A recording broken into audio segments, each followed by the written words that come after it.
produced an explosion of knowledge, technology, and innovation over the past century.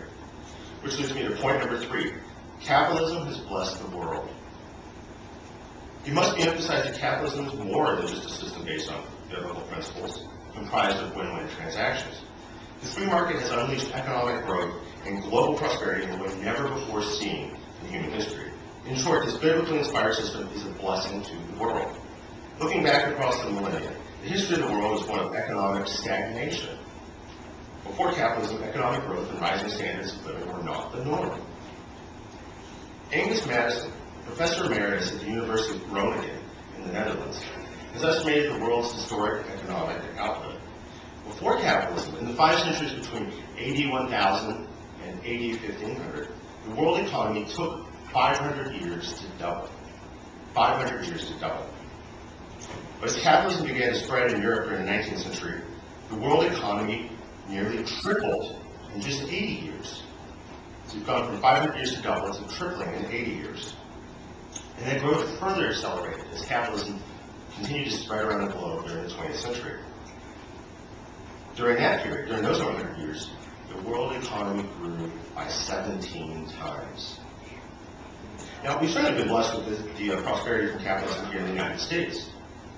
GDP per worker in America rose from about $15,000 in 1900 to $65,000 in the year 2000. And this prosperity has been widespread. While not everyone shares equally in the outcome of the free market, of course, income levels for the lowest quintile have risen over time.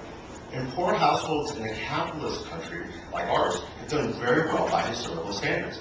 Now, just to give you a quick sense of what I'm talking about here, 99% of poor households in the U.S. have a refrigerator.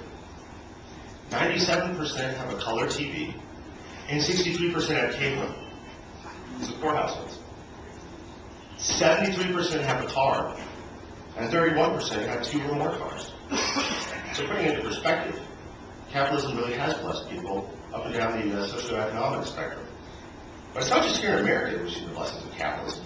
Between 1970 and 1990, the number of people living below the absolute poverty line, that's $1 a day of income, the absolute poverty line, declined from 38% of the world's population to 26%, even as the global population grew by over 1.5 billion during that period.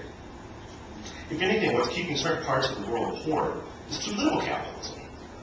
Peruvian economist Fernando de Soto estimates the lack of property rights robs third world citizens of over $9 trillion of wealth. $9 trillion of wealth.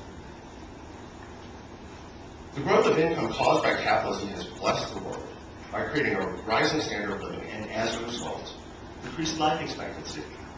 According to gapminder.org, in 1850, the average life expectancy in nearly all countries was between 30 and 40 years. 30 and 40 years, that would make me a senior citizen.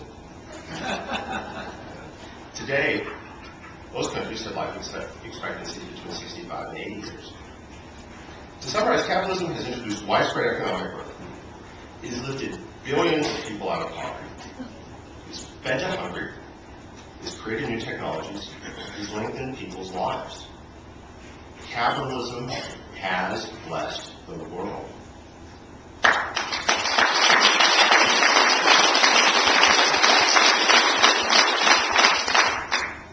This response to the critics of the free market is powerful.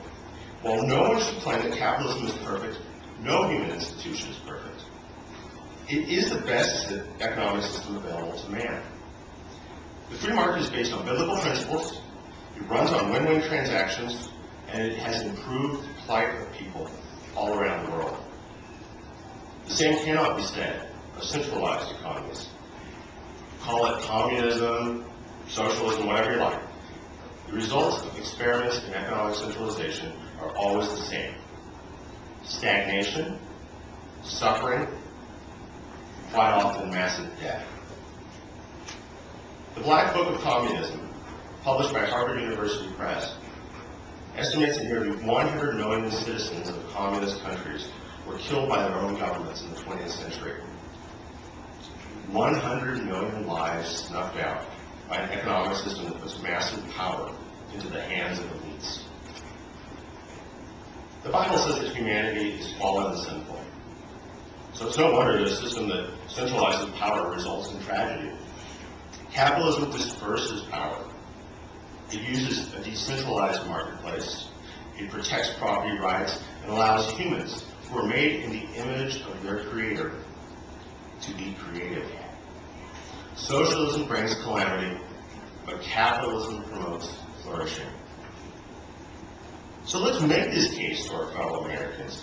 Let's answer the critics who call for more government control in our lives. Let's articulate why the free market is virtuous. Capitalism is one of the most important institutions in human history. It's worth fighting for.